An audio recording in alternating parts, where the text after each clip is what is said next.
Salut à tous, bienvenue dans un nouvel épisode de On se pose. C'est le quatrième émission? Carrément, tu comptes, toi? Ouais, carrément, ouais. Carrément, je compte, ouais. Parce que ça se voit que c'est pas toi qui fais le montage, hein. Ouais, Ouais, Ah ouais, ça tire direct, ça tire direct. ouais. Non, quatrième émission. Ouais, Voilà. c'est ça. Invité exceptionnel aujourd'hui. Kenny White est dans la maison. Enchanté. Très content d'être là dans ce format-là. Franchement, c'est cool. On va pouvoir discuter de bons sujets. Pas mal de choses, ouais. Alex, évidemment. On ne présente plus de toute façon, hein, l'homme qui perd sur TikTok. Oh, arrête. D'ailleurs, à Avignon, il y a 90 000 personnes au centre et le Grand Avignon, c'est 400 000. Je dis ça, tu feras le montage derrière. Hein. Il va bien attiser la haine, c'est bien. Voilà, c'est c'est bien. ça. Un petit coup de haine. Non, mais on est content de te recevoir, franchement. Alors, t'es le deuxième invité, parce qu'on a eu Rémi, effectivement, de Rémi Slice Slice. Pizza avant. On est très content, justement, que tu puisses partager ton expérience, ton vécu, parler un peu perso, C'est effectivement. pas un gros événement. Écoute, Alex va te faire le speech sur les personnes exceptionnelles. Je te laisse. Mais il n'y a pas de grosse ou petite expérience, il n'y a qu'une expérience d'une vie. Et ben voilà. Voilà. Chaque personne est exceptionnelle à sa manière. Voilà. C'est ce qu'on essaye de dire dans le podcast. On va pouvoir voir ça ensemble. Et oui. Et bah, posez-vous.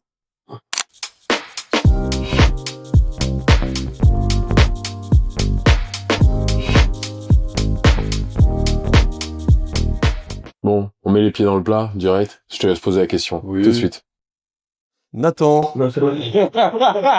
Nathanaël. Oui, dis-moi tout. Pourquoi Kenny White? C'est un peu honteux, en vrai. Ben, c'est pas grave. C'est un peu honteux. Non, c'était à l'époque où j'ai pas eu toujours ce style-là vestimentaire. Et une époque, j'ai commencé un peu à me découvrir, à me changer. D'ailleurs, quand j'ai commencé mon stage à Family, t'es dans la SERP, tu veux tester, t'es vendeur, tu es légitime, bon, je teste. Et j'avais un groupe de potes carrément à tester, hein, je faisais mes propres habits, je découpais, et j'avais un groupe de potes et je me clash avec la meuf d'un pote à moi. Et qui me dit, oh, tu te prends pour qui? Tu te prends pour Kanye West, comme ça. Moi, je suis jeune, je suis pas très fut-fut, tout ce qui me passe par la tête. Je dis, non, je suis blanc, je suis Kanye West. Ça pourrait s'arrêter là. Ça pourrait s'arrêter là, tout simplement, bien évidemment.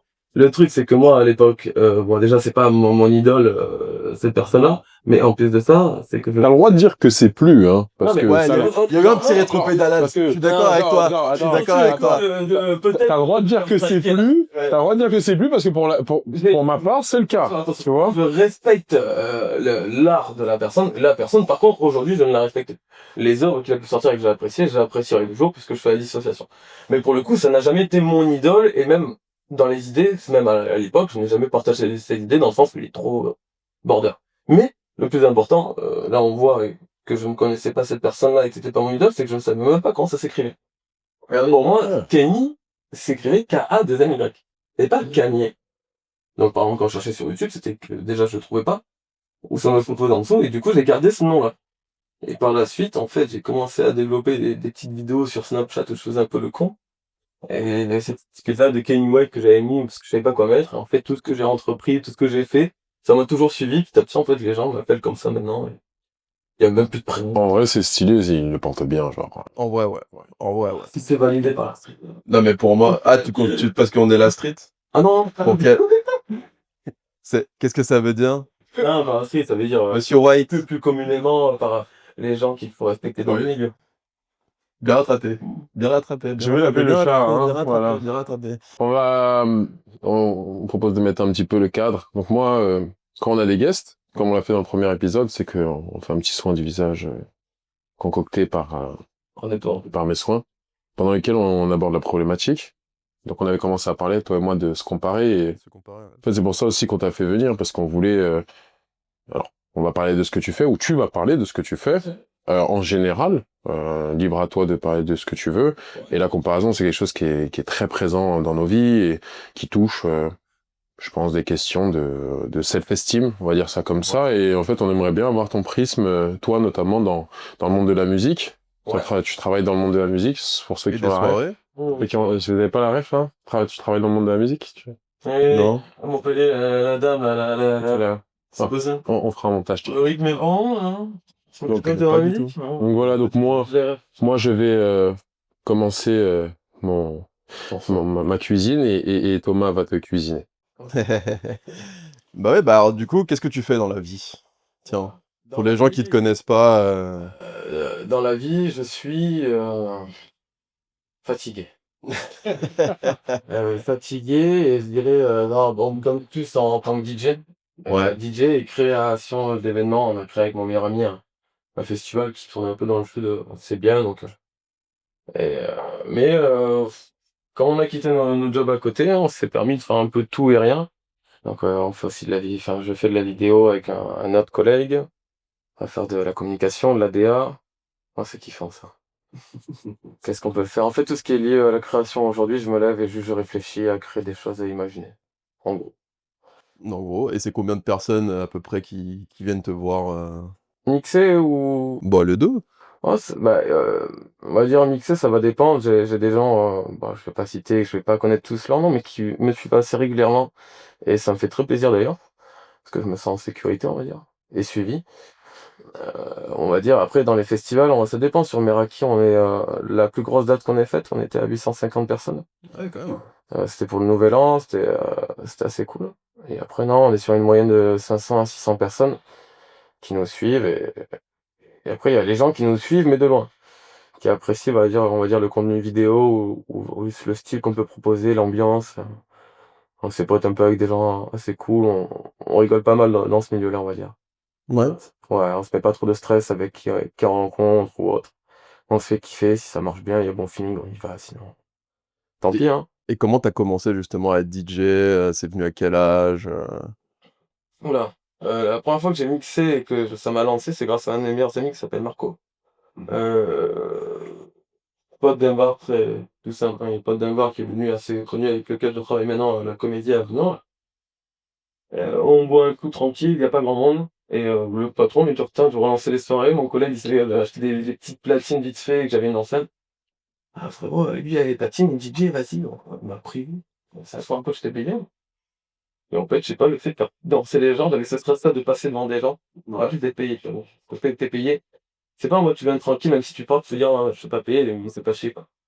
Là, t'es payé, il faut être à l'aise, je l'avais pas fait. C'est surtout des musiques, dans les années, quand les années 2000, Ah mais tu savais pas ah non, je mixer? savais pas mixer. Ah pas du Non, tout. non, On t'a mis devant la platine. un peu après, juste en live tout le temps, on va me faire un bouquet ou autre, parce que je sais pas, les gens apprécient un peu l'ambiance, ou peut-être avec la notoriété qui était vite fait autour de mon ancien travail. Donc, en fait, j'ai kiffé le mood. Et petit à petit, je suis entraîné en live, mixé à droite à gauche, puis on a créé ce Meraki en question, le festival, qui nous a ouvert des portes de fou. Puis j'ai le soutien de mon meilleur ami qui est lui aussi DJ, mais lui un peu plus, beaucoup plus conséquent, plus technique, plus pro, il produit. Il est résident sur Paris, donc ça m'a boosté, ça m'a appris plein de choses et lancé après de toute façon. Quand t'es suivi et quand tu le fais avec quelqu'un, c'est toujours plus cool et plus facile à tenir. Donc ouais, c'est parti de là, on va dire. Et ça part d'un mec qui n'y est toujours, enfin qui n'est pas du tout dans la musique et qui m'a proposé comme ça, quoi. Et donc, est-ce qu'on peut dire qu'à un moment donné, justement, pour pouvoir, dans cette situation, voilà, c'est ça, mais plutôt, enfin, si on résume bien, hein, tu t'es trouvé un peu là par hasard, quoi. Donc, faut qu'après tu fasses tes armes, faut que tu séduises, parce que bon, je pense que devant du monde comme ça, tout de suite, si tu te foires, tu te foires. Puis la personne au début, hein, quand tu commences. Et en même temps, faut que tu plaises à personne, mais tu lâches pas, parce que bah à un moment donné, tu vas bien plaire à quelqu'un. À qui tu te compares? Est-ce que tu te compares? À qui tu te compares? C'est quoi tes influences? Explique-nous un petit peu comment tu vois la chose, toi. Moi, il y a les influences, il y en a une qui est assez énorme, bon, beaucoup de gens le savent et le reconnaissent, c'est Moshak, c'est un DJ brésilien que j'ai commencé à regarder, qui était pas trop connu et qui est aujourd'hui connu mondialement. Et ce qui m'a motivé, c'est son énergie. C'est quelqu'un qui est assez, qui aime pas trop me mettre en avant sur une prestation. J'aime me mettre en avant sur la chat, tu vois, sur des connards, mais dès que je dois me mettre en avant tout seul, il y avait une prestation, j'avais du mal. Je vois ce gars-là qui, en fait, lui, se met en avant, mais c'est naturellement, ça kiffait sa vibe, en fait. Ouais, le mec qui pousse dans tous les sens, ça part, il a un sourire. Il avait cette méga moustache, bon, j'adore aussi avoir la moustache. Et lui m'a beaucoup inspiré. Non, bah là, je vais raser, vraiment d'ailleurs. Je suis dégoûté. Et non, tu vois, beaucoup d'inspiration vis-à-vis de ce mec-là. Et après, c'est quoi dire, mais je me suis rarement comparé à des humains. Au début, je le faisais beaucoup, surtout quand t'es jeune, tu vois, là. J'ai les potes qui sont un peu beaux gosses, qui connaissent un peu tout le monde, ou tu vois, les plus grands surtout. Mais j'ai vite compris qu'à me comparer avec les autres, obligatoirement, j'allais me limiter aussi. Et donc, j'ai préféré à me comparer plus avec des objectifs Oh, que je pouvais me créer dans ma tête. Genre, je préfère créer quelqu'un, cette personne-là, je préfère l'avoir en termes de rivalité, mais c'est moi qui la gère, cette rivalité-là, sûrement. Bon, le comparer, dès que je parle de comparaison, il y a toujours cette petite rivalité en soi. Je préfère la gérer. Et ce qui est cool aussi en termes de, si j'ai une comparaison à faire et que je continue à faire, et là, j'ai une méga chance parce que, donc on parle encore de rivalité, ça, c'est mon premier rival et à la fois mon frère et mon meilleur ami. Mais là, pour le coup, ouais, je me compare à lui et ça me permet de me motiver. Tu vois, putain, lui, il en est là, on est ensemble. Putain, j'appuie. Faut envoyer du lourd, tu vois. Et à l'inverse, lui, des fois, il me parle de ses stress, ça va me rassurer. Il va me dire aussi, lui, il se compare aussi, je pense, un peu à moi, en termes d'organisation ou autre, de ce que je peux faire. J'ai développé une autre branche, on se compare et on se motive mutuellement.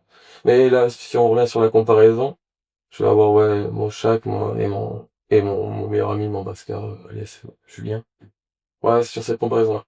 Pas plus. Et est-ce que ça, par exemple, quand tu dis avec mon meilleur ami, est-ce que parfois, toi, pas t'en souffres, mais est-ce que parfois tu te dis, ah, il a fait ça, et donc Oui, ça te bloque bien sûr, il faut être, je vais être totalement transparent vis-à-vis de ça, et il le sait, je pense. C'est pas quelque chose de mauvais, en fait, de t'écrire à quoi, hein. C'est bête à dire, hein, c'est un peu bizarre, mais quand tu souffres d'une comparaison, ta souffrance va créer indirectement le contraste avec ta réussite. Voilà. Si tu souffres pas, si tout est parfait, tu n'apprécies rien, tu remarques même pas les choses. Et des fois, limite, c'est bête, enfin, c'est même pas bête à dire, mais tu mérites pas. Tu mérites beaucoup moins et t'es pas fier de toi. Si tu fais quelque chose sans être fier de toi, t'auras pas assez d'énergie pour renvoyer un coup de collier et faire autre chose, tu vois. Bon, donc ça, c'est vraiment ce qui te motive, on va dire, à faire tes soirées, un peu concrétiser ce que tu fais, c'est vraiment d'essayer d'être le meilleur et surtout de dépasser, en fait, ton meilleur ami, mais aussi pour toi, quoi. C'est ça, en fait, cette comparaison-là, après, c'est juste pour fixer, pour me motiver. Après, à la base des bases, c'est vraiment l'évolution. Et comme tu dis, être le meilleur, mais pas le meilleur dans tel ou tel domaine. Ça, et ça veut dire quoi être le meilleur? ça veut, pour moi, depuis pas très longtemps d'ailleurs, ça ne veut rien dire. Ouais. Parce que tout quand je connais, on va prendre l'exemple du foot, je connais après le foot, je peux me balancer une dinguerie en disant tel joueur est le meilleur. Ça dépend s'il est de l'OM, non? Alors, Non, mais après, on se dit les termes, mais... pas m'amuser à te dire que Rongier est le meilleur du monde, même si Rongier Il est est bon. pas à Mars. Oh, il est bon. Il est bon, il est bon. Non, il est très bon, mais je peux pas dire c'est le meilleur. Enfin, même si dans ma tête, en ce moment, t'as des joueurs qui disent putain, c'est lui, là, en ce moment-là, c'est le meilleur. Pour moi, on est le meilleur à un moment donné et à un temps donné. Tu vois.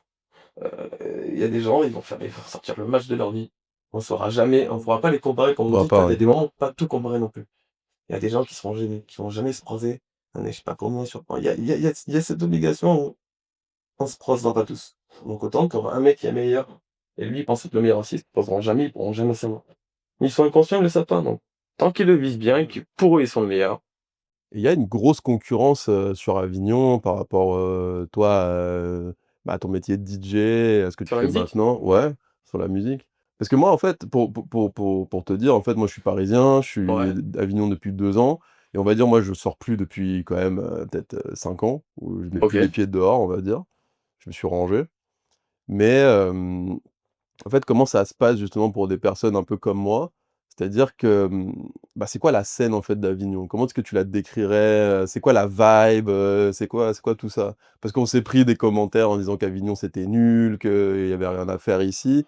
Mais j'ai l'impression que quand même il y a énormément de personnes qui sortent en boîte et qui s'amusent, quoi. Ouais, bien sûr. Donc ça ressemble à quoi en fait cette scène-là? Toi qui dois La, la la, côtoyer genre au quotidien quand même? la scène avignonnaise, elle est un peu compliquée. En fait, on pourrait penser qu'Avignon est nul. C'est ce qu'on dirait facilement, mais en soi, c'est juste que c'est mal utilisé, mal amené. Mmh. Et comme tu viens de le dire, hein, tu sais pas où sortir. On est sur une petite ville. Logiquement, tu devrais savoir où sortir. Ouais, Tu devrais avoir les bons plans ou une bonne communication, et il y a pas, tout simplement. Donc ouais. en fait, il faut juste donner un petit coup de collier en plus, faire quelque chose en plus que ton propre travail de DJ, tu vois. Donc la concurrence, pour revenir à ta question, elle est quand même assez grande. Ou ça c'est pas que à Avignon, hein, c'est même je pense dans le monde entier, tout le monde veut devenir DJ aujourd'hui. C'est Ouais. un métier qui fait rêver. Mais il il y a DJ et DJ. On va dire qu'au niveau de la concurrence, moi j'essaie de pousser ça au maximum. Il y a quand même une bonne concurrence aussi, la télé, il y en a, hein, mais moins que ce qu'on pourrait penser. Des vrais DJ qui se bougent à essayer de faire marcher les lieux, bonne communication, travailler leur image, faire des bons partenariats, aider au maximum, avoir un second date avec sa clientèle, tout simplement, en fait. Enfin, ces DJ qui viennent, communiquer, c'est, ils mettent leurs vidéos en avant. Je passe les musiques qui marchent, donc obligatoirement, ça marche.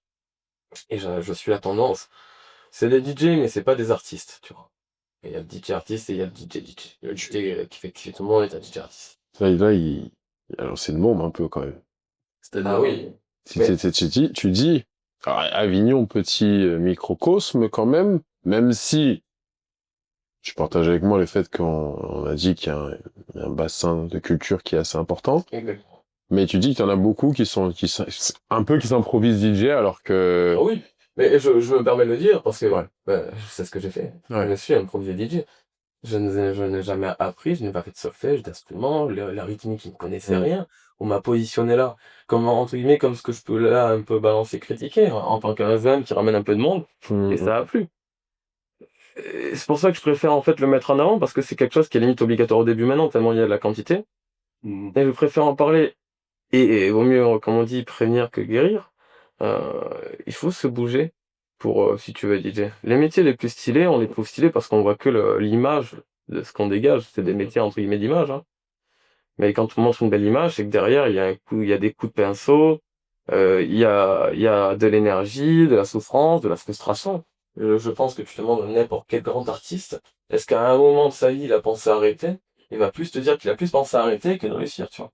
Donc il y a ce moment-là où, ouais, je préfère mettre en avant ce côté où même c'est pour, il y a des DJ qui sont toute leur vie non artistes. Il en faut et c'est un métier comme un autre, hein. Et des DJ qui vont faire que de la, entre guillemets, des mariages, ou que des trucs privés ou autres. Et t'as des artistes qui vraiment vont produire, travailler un set, le développer, trouver des nouvelles techniques de mix.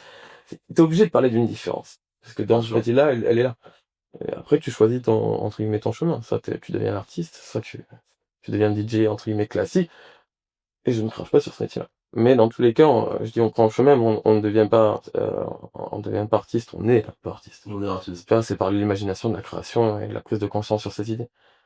Donc ouais, je dirais, il y a de la quantité en termes de DJ. Elle est bien compartimentée, mais il faut bien faire la distinction entre un DJ artiste, qui lui va vraiment travailler quelque chose, et le DJ qui va travailler d'une autre façon.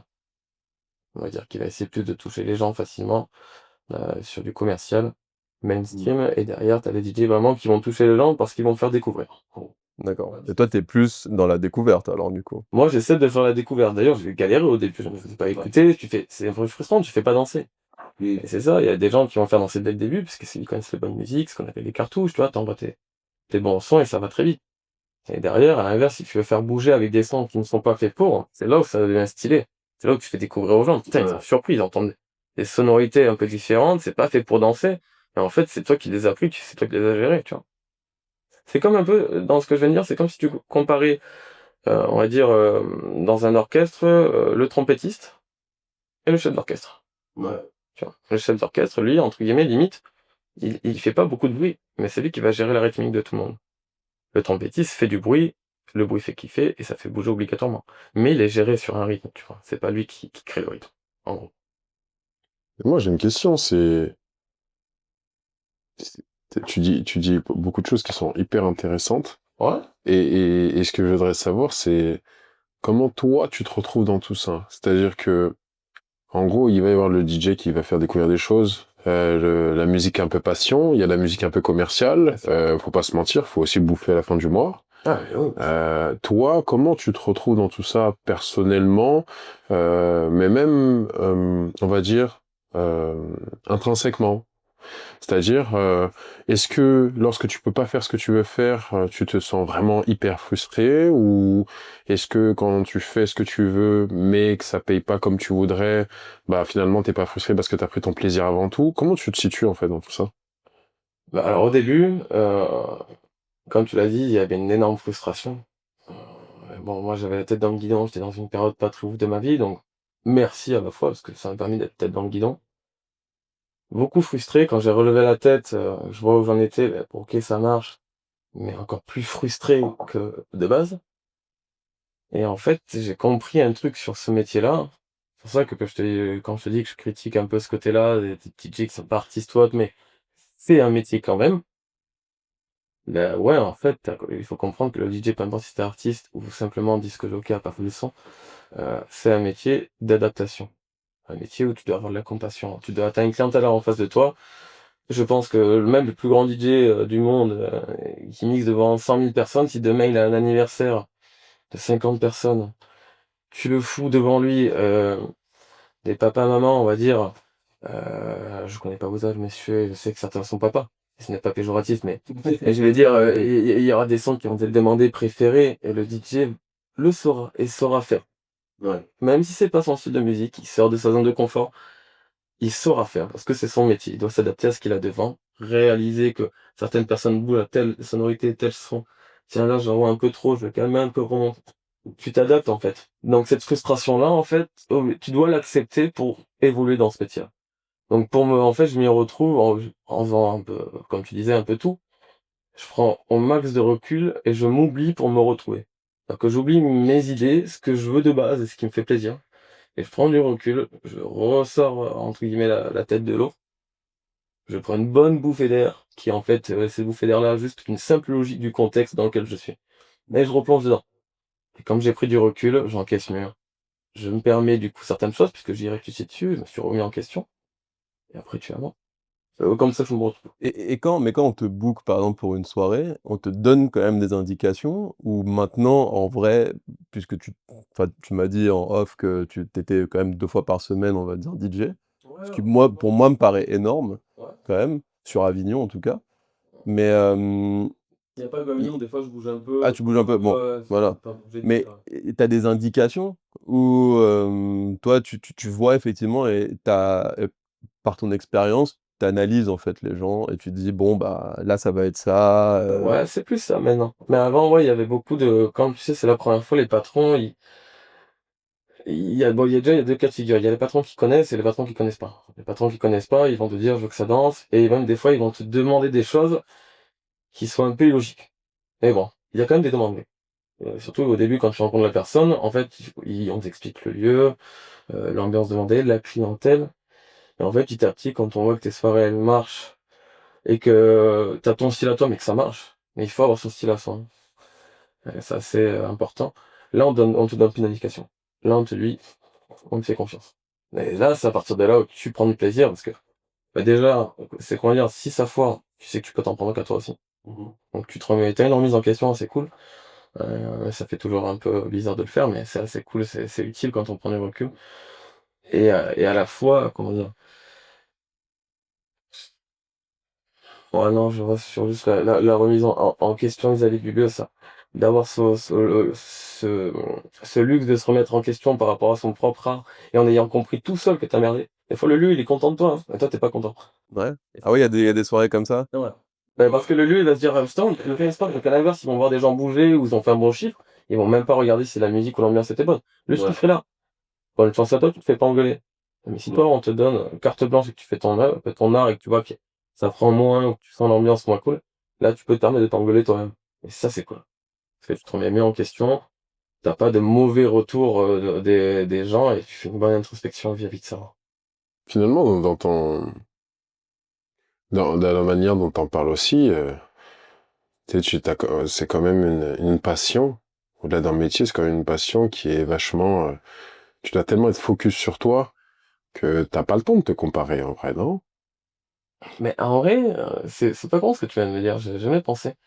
C'est une passion, on est obligé de penser à son image, à soi. Et ça, pour le coup, c'est la première fois là que je m'en rends compte. Je pense très rarement à moi. Je pense à l'image qui en ressort pour mon travail ou autre, des petits trucs stratégiques comme ah, putain, ça peut être cool, ça peut faire kiffer un peu les gens. Tu vois, toujours penser à ce que je fais pour les autres, les faire kiffer, c'est le but premier. Comme je disais, s'adapter, avoir de la compassion vis-à-vis de sa clientèle, je le fais un peu pour tout. Et là, de me dire je dois penser à moi avant tout, c'est vrai que pour le coup, ben, j'y avais pas pensé. Et ça fait un peu bizarre parce que ouais, du coup, si je me compare, des fois des évolutions, par exemple, c'est tout bête. Mais ça, c'est un autre type de comparaison. Tu sais, quand tu démarres en même temps que quelqu'un, Ou par exemple on a un festival, en face c'est un festival un peu dans le même délire, obligatoirement tu sais tu te compares pour voir où ça en est, si t'es en retard, ou même tout simplement pour s'inspirer des fois, ou même féliciter l'autre aussi. C'est important dans une concurrence, dans une rivalité, il faut pour avoir un rival, il faut que la personne en face de toi soit légitime de l'être. Donc tu respectes son travail. Donc ouais, en soi, je me compare, mais sans le prendre en compte, tu vois. Je me compare pour soit féliciter, soit engranger de l'expérience, soit aussi juste par pure curiosité en soi. Ouais, pure curiosité. Mais c'est vrai que de penser d'abord à soi et de se comparer vis-à-vis d'un autre, ça, j'y arrive pas du tout. Parce que je n'aime pas, pour moi, par exemple, c'est quoi dire, mais depuis tout à l'heure, je parle. Pour moi, je suis pas DJ. Je veux pas me mettre en avant. J'aime pas ça, être en avant. Ouais. On me demande des trucs aujourd'hui. Ça me fait plaisir, hein. Je suis un mec et je suis humain surtout. J'ai un ego, hein. Quand on dit, ouais, on me demande aujourd'hui des soirées que autour de mon thème ou que autour de moi. C'est quelque chose qui, petit à petit, me fait de plus en plus plaisir, qui me donne confiance en moi pour penser à moi et être fier de plus en plus, pour être fier de moi. Mais je n'ai pas ça. Toutes les productions que je fais, je mets très rarement mon nom. Mais c'est quelque chose, là, ce que tu dis, enfin, c'est quand même quelque chose qui est normal pour un DJ. De se mettre en avant? Bah, de se mettre en avant et d'avoir effectivement ce que tu nous as dit, en Bien ce moment. sûr, mais je me mets en avant à partir du moment où je prends du plaisir à faire ce que je fais. Et moi, je prends du plaisir dans ce que je fais parce que je fais plaisir aux autres. Donc ça fait un petit cercle, entre guillemets, un peu vicieux, où pour moi, si les gens ils sont contents, je serai content. Et ça me suffit. Il n'y a aucun moment où moi je vais être content et les autres ne le seront pas. S'ils sont pas contents, mon utilité première, donc pour moi de réfléchir, créer des concepts et rendre entre guillemets, pour moi mon but dans la vie c'est ça. Rendre la vie un peu plus joyeuse, un peu plus cool, un peu plus drôle, un peu différente, faire réfléchir différemment les gens et c'est tout. Donc si je fais pas kiffer les gens, ou que je vais pas apporter cette curiosité-là, ou ce petit move de, tu sais, de leur faire réfléchir à autre chose, même une histoire de quelques minutes, hein, sur un son, ou un événement que je vais créer, ou même une blague, une connerie, ou une vidéo, ça me suffit. Donc derrière me mettre en avant, et puis j'ai développé une phrase, je suis assez fier, j'écris des fois des phrases sur mon téléphone. Des fois, il faut laisser comment l'expliquer? Je prends mon téléphone, je me mets en tant qu'anti-sèche. C'est une phrase que justement, parce que quand tu fais ça, tu donnes aux gens sans attendre de retour, Ouais, c'est un bon truc, ça. t'as ce côté de frustration dedans. Mmh. Parce que tu le sais, tu prends 50 francs sur 100, hein, tu donnes quelque chose, t'attends un minimum de gentillesse, Reconnaissance. de reconnaissance surtout. Juste un merci des fois est totalement suffisant, peu importe ce que tu donnes. Juste un merci et la reconnaissance pour moi, c'est le plus important, c'est la reconnaissance. Des fois, je fais des choses sans être payé, je m'en fous. Tant que ça apporte qu'il y a une reconnaissance, que la personne est heureuse, y a pas de souci. Et je commençais à être un peu énervé et un peu frustré de me dire putain, j'ai donné à des gens qui aujourd'hui, même entre guillemets, une invitation à un truc, même pas demander de travailler ou quoi que ce soit, un bonjour ou juste boire un coup, il y a même plus ça. Aujourd'hui, on me voit comme le mec qui organise des trucs, qui fait des choses, et on m'appelle que pour du conseil. Et tout ce côté-là où avant je déconnais avec tout le monde, eh bien les gens ils ont plus de retenue avec moi et je suis limite moins appelé qu'avant.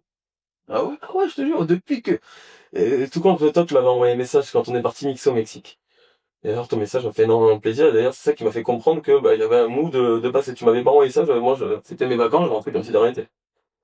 Et en fait, depuis ça, les gens ne m'appellent plus pour tel ou tel me faire mixer ou autre, ils m'appellent que pour les aider et leur apporter quelque chose. Ouais. Et beaucoup moins. J'ai des potes, il y en a toujours, hein, qui m'appellent pour me booker, on travaille ensemble, et il y a un retour vraiment, et ces gens-là, très rapidement, sont devenus une sorte de famille que j'ai choisie, tu vois, une famille professionnelle, on va dire. Et il y en a plein, genre, c'est ouf. Et j'étais très frustré de ça. Et voilà. Et pour revenir à prendre du recul, donc le but de prendre du recul, et c'est ce que je fais, donc prendre du recul, c'est aussi savoir laisser sa place à la première place. Tu vois ce côté-là? Je vois, je vois. Dans le sens où t'as l'idée, t'as le concept, tu peux même des fois tout avoir, tu as tout fait, 99%, tu as tout fait. Et bien des fois, il vaudra mieux que tu te mettes à la seconde place. Et que de cette seconde place-là, tu pousses quelqu'un en haut. Parce que lui, il va le mériter, ou alors dans ma tête, ça sera plus logique que ça soit cette personne-là, ça va plus être boosté. Et je suis pas pour moi je suis pour entre guillemets, la réussite collective. Donc si ce mec-là montre qu'il est heureux, ça crée une belle ambiance autour, et que grâce à cette personne-là aussi, puisque je peux dire grâce, hein, je vais développer des projets autour de cette personne. C'est aussi grâce. Mais je peux promouvoir des choses, faire des choses, me tester. Et, but premier, faire kiffer le. Donc, ouais, c'est ça, cette remise un peu en question que je jamais. Moi, je trouve ça intéressant. Ça me fait penser un peu à cette photo qui tourne des fois sur Twitter de Kendrick où il dit je prie pour que tous mes potes réussissent, même si c'est avant moi. Dans une période où on est un peu auto-centré et au final, la comparaison, il me semble, c'est ce qu'on a abordé, hein, où en fait, finalement, parfois, ça t'oblige à avoir un regard qui est peut-être trop égoïste et tu veux avoir avant l'autre quelque part. Déjà, tu veux avoir et après, c'est avant l'autre. Alors finalement, il y a...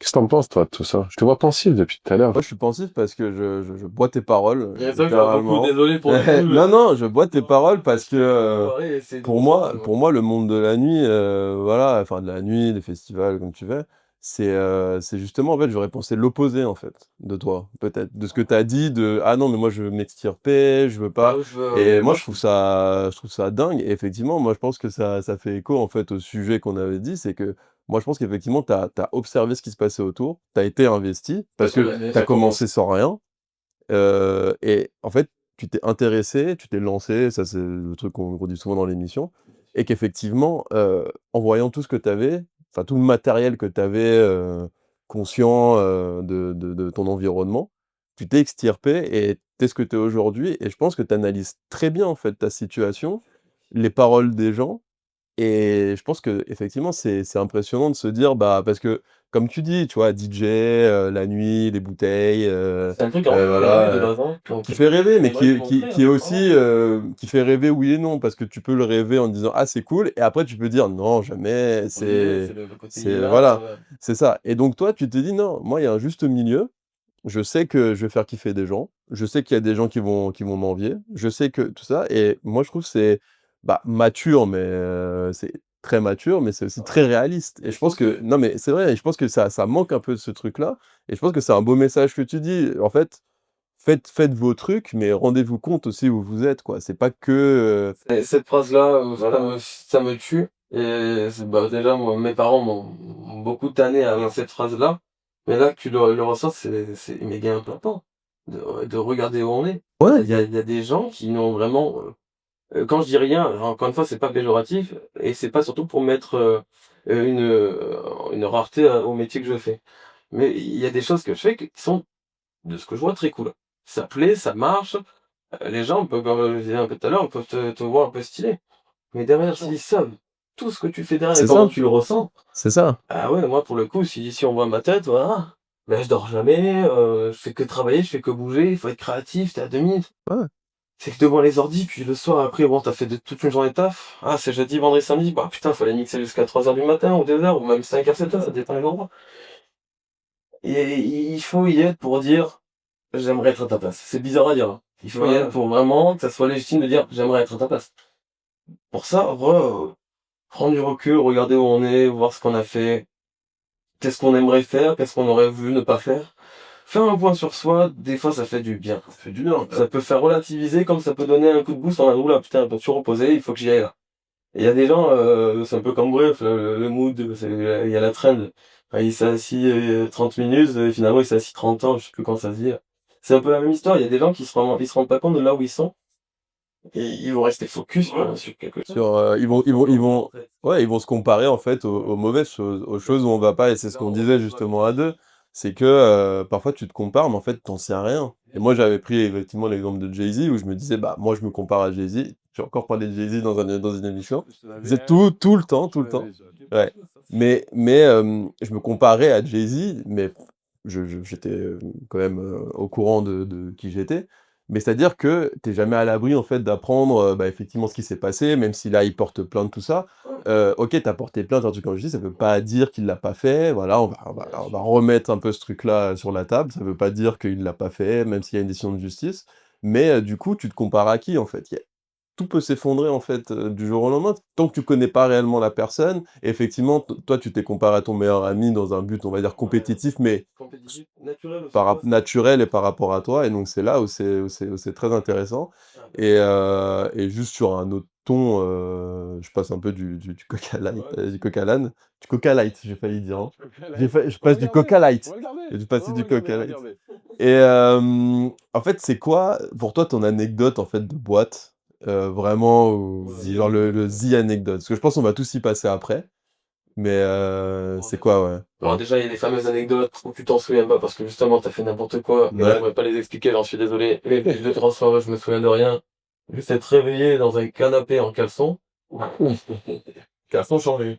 Ah, donc quelqu'un a pris soin de Il faut toi. souligner dessus, Mais c'était le tien, ton casson? Eh ben non.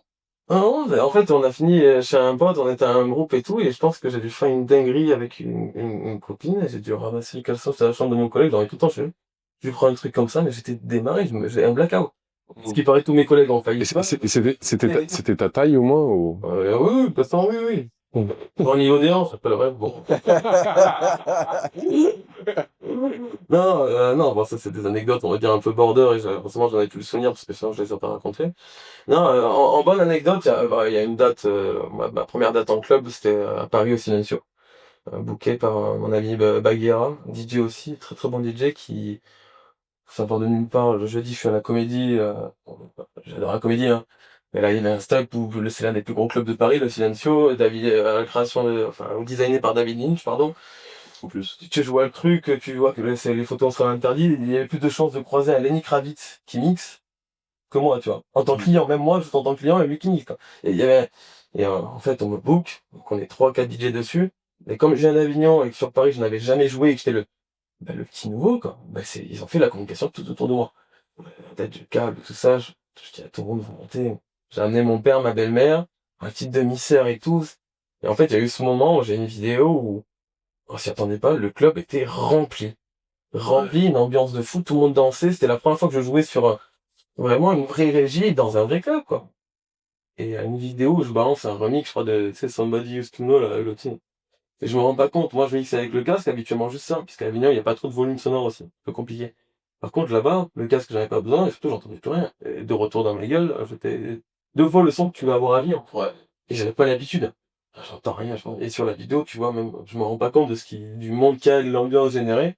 Et tu vois, toute ma famille derrière moi, mes proches qui sont montés aussi. Et mon pote Julien qui a le move de baisser.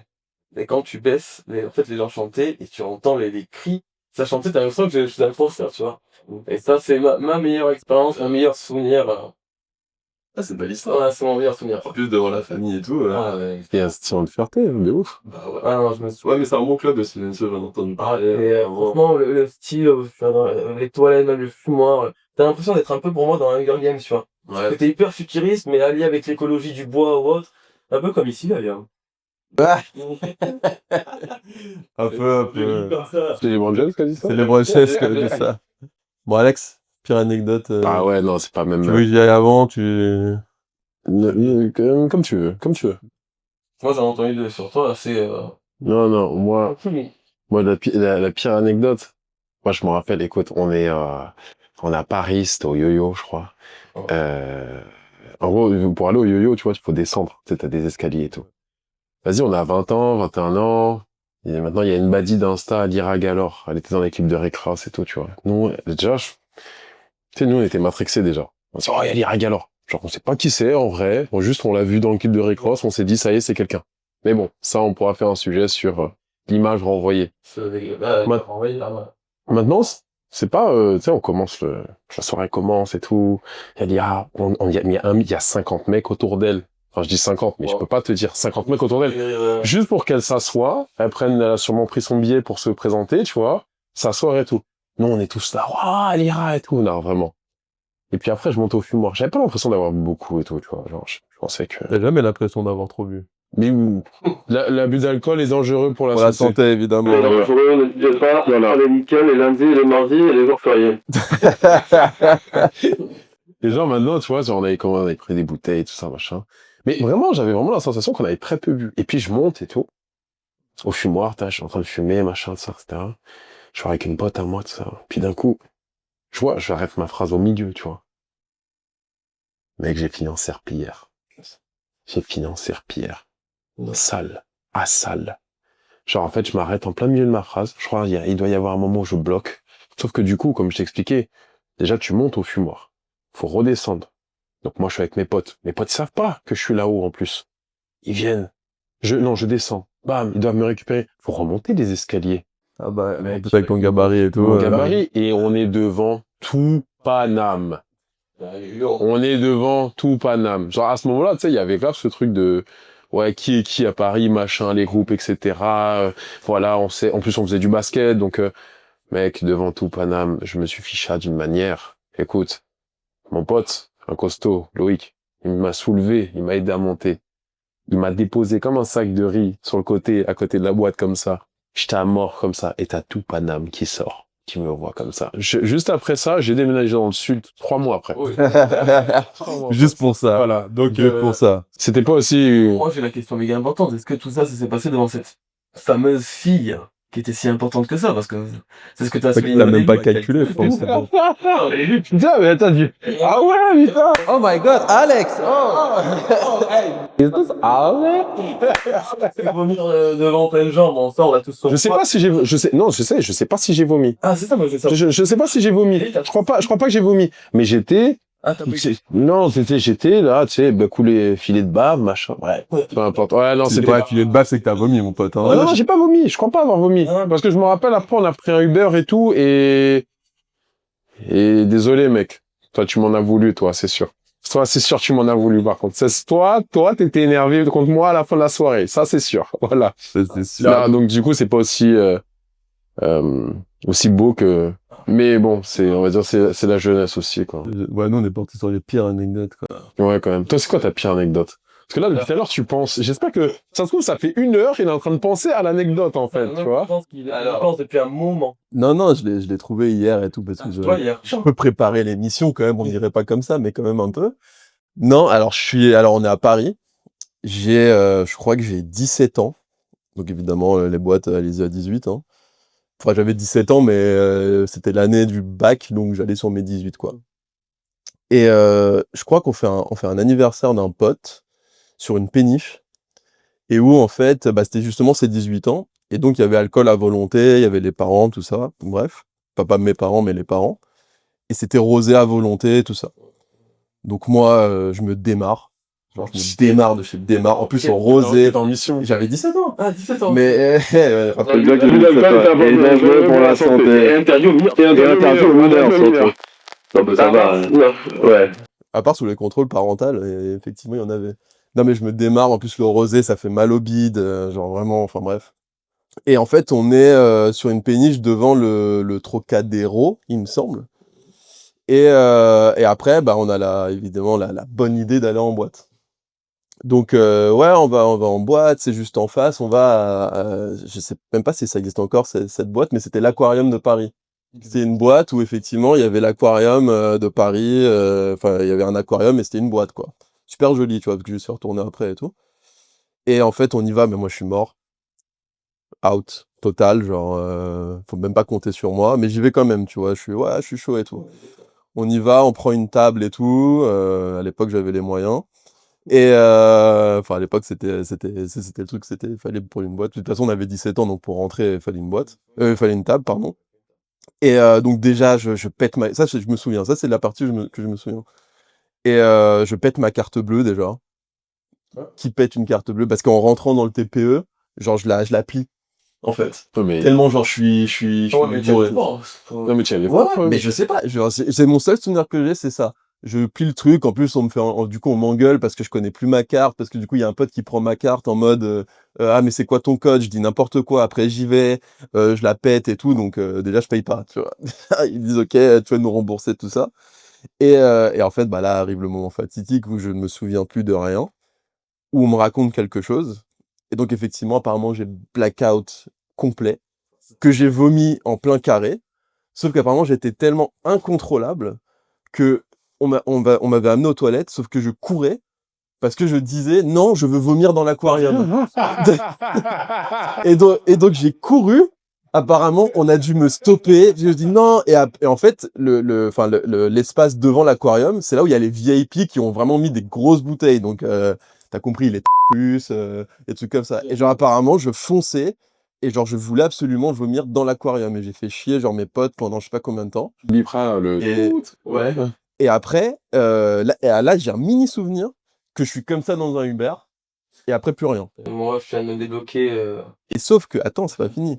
Donc je me réveille, un dimanche, et en fait, je me réveille dans mon lit, donc il y a du vomi partout, sauf qu'il y a une poubelle à côté de mon lit.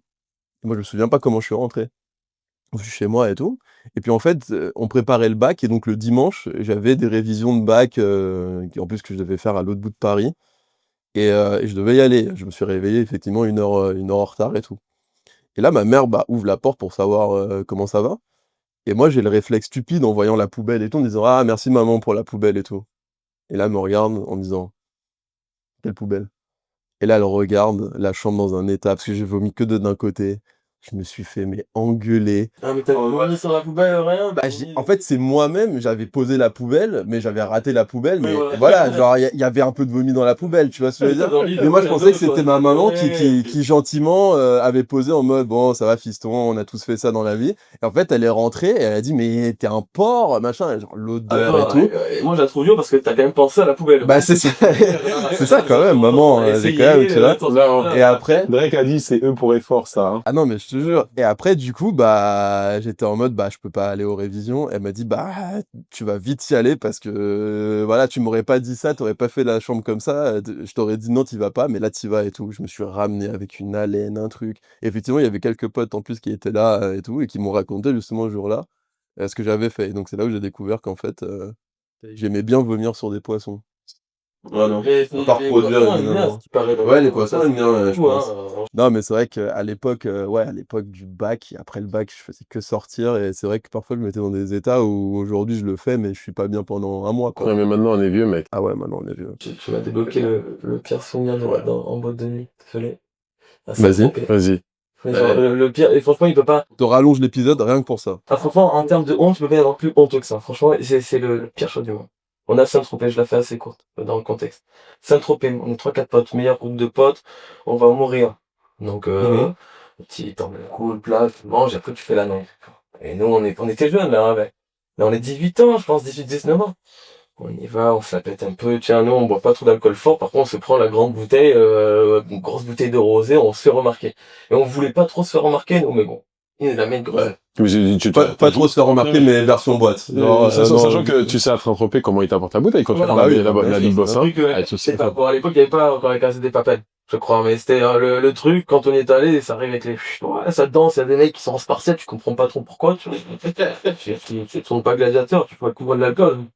Et le mec, on boit et tout, et en fait, mon pote Julien, à l'époque, était fan de tout ce qui est influenceur, il connaissait tout le monde.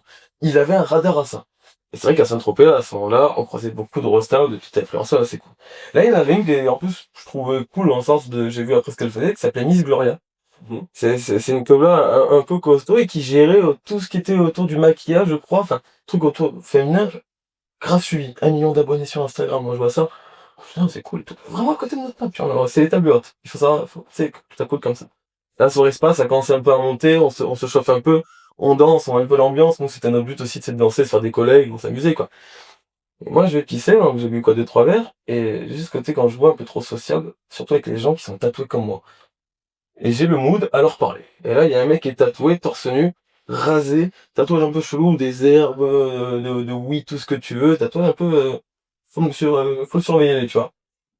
Et il avait là, et j'ai bugué dessus, une espèce de clope électronique comme un sabre laser, genre. Genre, c'est une clope électronique, comme as, l'embout, et sur la clope entourée, t'avais plein de petits tubes de toutes les couleurs. Je suis dessus, genre, putain, mec, on part à tes tatouages, toi aussi, on parle quoi? 15 secondes, t'as un bon film, il fait putain, t'es cool, tu fumes? Je fais, ah, moi, des clopes, faut un peu de on saura si on le bipera. Mais, pas plus, il fallait, tiens, 10 secondes, garde 10 secondes. Moi, je fais malin, mais serein, tranquille, je fais naïf, je fais quand même une vie. Je tire 10 secondes, je fais, ah, tiens, c'est cool. Je ressens la weed. Je me dis, bon, ça va. Et puis, je relâche, le goût de la weed, il commence à être totalement chimique, genre, vraiment, il y a pas plus chimique que ça. Et là, je fais, ah ouais, c'est cool. Et là, il me regarde. Je vois son sourire un peu vicieux. Ah ouais, c'est cool, tu vas voir dans 10-15 minutes. Il se casse. Moi, je sors et tout, je pense à remercier. Je me dis, bon, c'est cool, j'ai fumé un truc. Puis je bouge, je suis toujours conscient, attention. Je bouge petit de moins en moins de force. De plus en plus bas. Et quand je fais de moins en moins de force, c'est carrément à un stade où je ne peux plus marcher. À un stade où je dansais comme ça, et puis, petit, il y a que peut-être qui bouge, et je me rends compte que je suis en train de phaser, que je suis pas pris mon bateau. Devant Miss Gloria. Bah, à côté d'elle. je me retourne, parce que je vois, tu sais, t'entends un peu flou, je suis KO, je suis fatigué, je comprends rien ce qui m'arrive, et j'entends des gens qui font, attends. Et je me retourne, je suis, tu sais, le moment où t'es trop défoncé, t'arrives pas à dire, t'as la flemme, et tu veux pas paraître bizarre, du coup, tu dis aux gens, t'es défoncé. Tu sais, tu fais un truc comme ça, je suis défoncé. Ça fait que dire ça, et tout. En disant ça, quand ça rajeunit comme ça, ouais. Je vous mets plus les yeux, tout ça. Et en fait, la meuf à côté, le moment où j'ouvre les yeux quand on m'a appelé, et là, je vois tout le groupe de meufs qui s'était fait pote pendant que j'étais allé pisser avec mes collègues, et qui regardent, ah ouais, c'est lui ton pote, bizarre, en mode, qu'est-ce qu'il a pris? Et moi, je te vois, et, j'avais pas envie de vomir, juste j'étais fatigué. Mon meilleur pote, la Pierre des Diamants, va vomir. Donc, dans tout le monde, j'arrive plus à marcher. On voit un mec tout blanc qui s'est escorté comme ça. Le mec qui m'avait fait tirer, il devait être mort de rire. Ce petit bâtard. Et de aux toilettes. Mais aux toilettes, moi, je suis accoudé comme ça. J'ai pas envie de vomir. Et j'entends la musique et je suis dégoûté, donc je danse. Bizarrement, juste tout seul pour moi. Je suis tout seul. J'entends pas le leader derrière qui dit, bougez, sort ça. Et le leader, tous mes collègues, il prend mal, il va se vomir dessus. Il trop mal, vraiment, vous l'avez pas vu. Il ouvre la porte, il me voit comme ça. Qui se dit, mais c'est un peu baissé parce que de base, j'étais assis. Je sais pas pourquoi. Et là, il dit, tu joues à quoi, là? Et je lui dis, me sortir de où? Je lui explique, attends, mec, là, je suis vraiment mal. On attend avec lui, et je toque, je mec, ça sert à rien, j'arrive pas à vomir. Sors pas vraiment de plus en plus mal. Vas-y, mets-moi dehors, tranquille. Sauf que du coup, c'est pas il me met dehors tranquille. C'est il me met dehors, tu sais, il me tient pas gagner, mais il me tient, quoi. Parce que s'il me tient pas, le jeu tombe. Et je peux pas avancer. Et quand on passe, donc tout le monde me regarde. En mode, oh ma gueule. Mais ça trempé, Moi, c'est horrible. tu le sais, en plus, je savais qu'en sortant de là, j'allais, comme si on me jetait des tomates, comme ça. Regarde, les toxicos de merde. On va pas te faire foutre, casse-toi. Et je vais retomber dans la tête, je pensais, mais putain, j'ai niqué le moment de mes potes qui commencent à me suivre sur la plage. Parce qu'on m'amène du coup sur la plage où en fait, même si on t'amène loin, toute la soirée et toutes les voient la plage. Il y a personne parce que tout le monde est à la soirée. Donc tu vois un connard qui est allongé comme ça, un peu à la Lost, et nous on se petit à petit, je vois vraiment plus rien. Je suis tout conscient de tout, je sais pas, mais je vois plus rien. Et mes potes, ces petits bâtards, je les aime, hein. Et ces petits bâtards, ils essayaient de me faire vomir. Donc ils ont commencé à me balancer des mots, des trucs que je détestais. La choucroute, des mots ongles incarnés, et moi, qui avait pas envie de vomir, ça continuait à m'énerver, je pétais. Je voyais plus dans le sol, comme ça, elle n'arrive pas à bouger. Et au bout d'un moment, je vomis. C'est-à-dire que quand tu vomis dans un mood comme ça, tu vomis d'une façon. Donc là, ils ont commencé à plus rigoler, ils m'ont vu vomir et ça commençait, c'est vraiment dégueulasse, attention. J'avais plus rien dans le ventre. Mais j'avais tout vomi ce que je pouvais. Et toi, je me souviens de tout. Je me souviens même de qui on a croisé, les discussions qu'on a eues jusqu'à la porte, puisqu'ils m'ont ramené, hein. Déjà, j'ai flingué l'après-midi à tout le monde. Au moment où les meufs arrivaient, mais nous on repartait. Nos collègues qui devaient nous rejoindre, donc ça aussi j'avais le mort. Et on arrive à l'appart et je commence à revoir un peu, avoir des sensations. Donc je dis à mes potes, c'est bon, je peux marcher. Je revomis, mais rien. Je vomis dans le vide, du air vomi. Et puis je vais me coucher, quoi. Tout simple. Tout simple. Et je me réveille à 6h du matin. Les filles étaient rentrées de la soirée. Tout le monde dormait, à part une, ma pote Louise. Et je me suis levé, je me suis fait un grand bol de tisane. Bon de sucre. Je l'ai bu bouillant. Le truc, je l'ai bu en entier. Je me suis brûlé et tout. Et je suis allé me coucher. Tranquille. Mais j'ai pris la honte devant une influenceuse de 1 million, devant tout le Montréal.